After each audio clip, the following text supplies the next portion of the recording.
Okay, hello, this is Andy Sandham. Today we're going to have a look at whiteboxing and just basically how to quickly rough out your level without getting into all the messing about involved with creating meshes. So this is kind of just the level once I've whiteboxed it with some of the concepts so that you have to work. Oh, who's that fella? So this sort of rather uh, uninspiring picture is really just my attempt to show you that you don't need to be some sort of fantastic super artist to plan out your level, but you do need to plan it out quickly on paper. So what I did there, let me just go back. Um, so this is kind of the facade front of the building. So the idea here is that you've got an observation point, as you do in the majority of sensible stealth games, where you're able to observe the patrol routes. You've got a patrol route down here. So the idea here would be that you crouch, come around here, obviously wait until this character's gone to the far end of its patrol route, then sprint across here. And then once it's come back to this end, sprint around there, which is a fairly tedious and cliched piece of level design, so we can kind of mix it up a bit, and that is one of the joys of whiteboxing. So let's continue. So let's just get started. So first of all, I've just cleared out this area.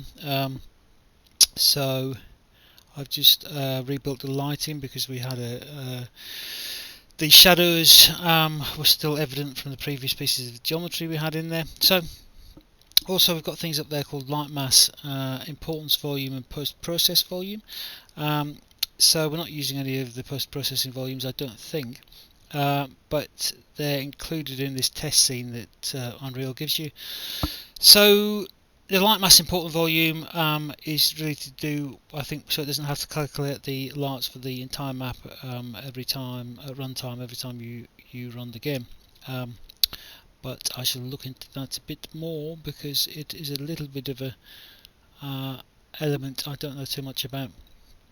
So here's basically, if you go over to your geometry mode, so here's your white box. This is called a BSP, or used to be called a BSP. It's a binary space partition. So it's really just a lump of geometry that you can move around the level and kind of start to build some sort of rough out and obviously whitebox your level. And the benefit of this obviously is you can quickly drag geo around, test sizes, test heights without having to rebuild static mesh, or at least giving it to your artists to rebuild static mesh is. So, the thing is here, we'd whitebox it out, and then we'd export this, give it over to the artist. They would create modular lumps, which they would then replace the BSP brushes with. So that's my observation platform, as we saw previously in the maps. You can see where the patrol routes are.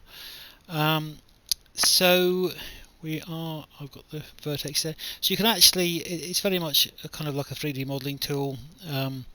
And you can drag the vertices and the faces around, which is obviously hugely useful. And I will show you additive and subtractive meshes in a moment. So this is the crawl space. We don't want to make this too long because it's not, although this is kind of an initial level where we're teaching them to play the mechanics, we don't want to bore the living daylights out of them by having a 16-mile long crawl section. So you've always got to kind of bear in mind, you don't want to be, you don't want the player always repeating actions, certainly not for a long period of time. So this is I'm basically just taking this brush in just to show you, scaling it down a little bit.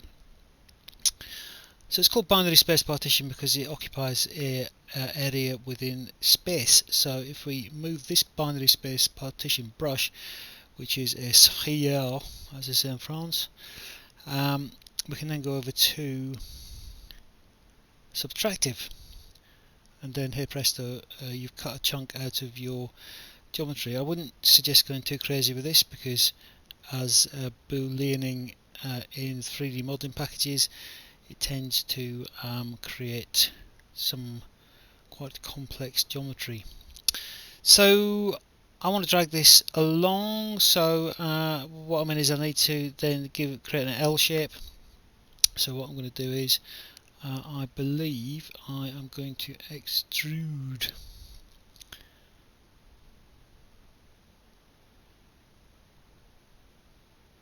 Okay, so don't worry about that message. Apparently it's not a huge issue. Okay, so I've just extruded that out, so that's given me a break in the geometry. I've just accidentally extruded it again, so I'm going to need to turn extrude off. So very much like a 3D modelling package, I'm splitting the geo and creating extra geo so that I can effectively just extrude it out and keep a solid piece.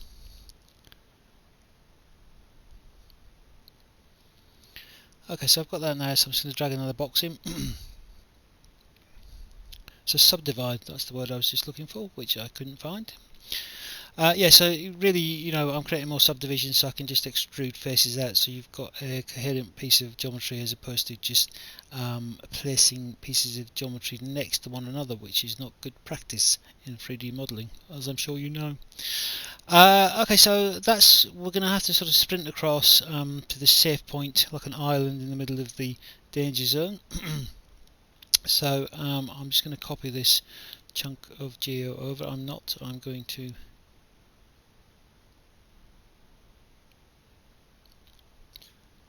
okay, so I've just copied that geo over. I'm just dragging that over in front of the door.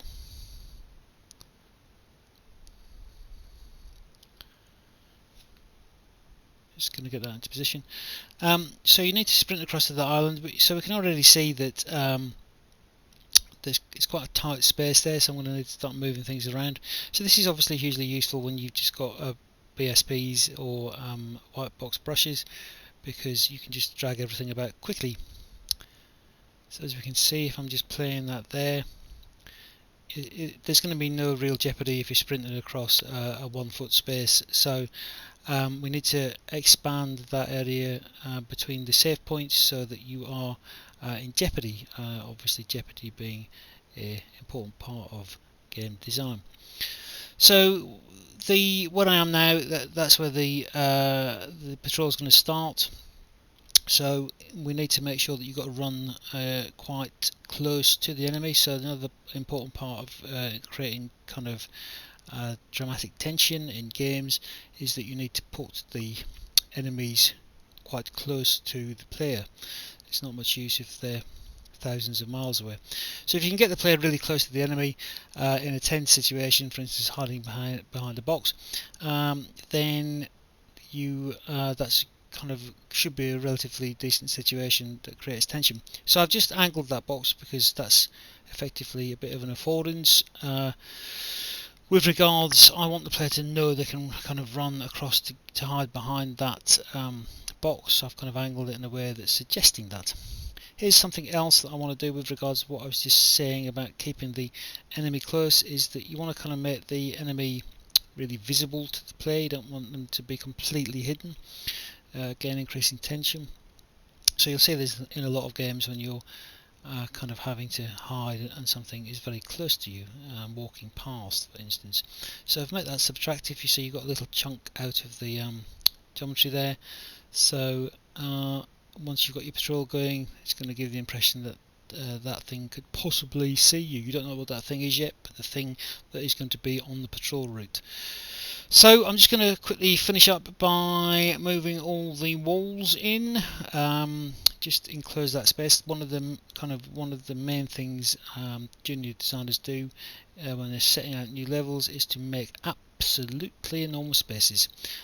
So they tend to just make huge arenas the size of a football pitch with one chair sitting in the middle of it.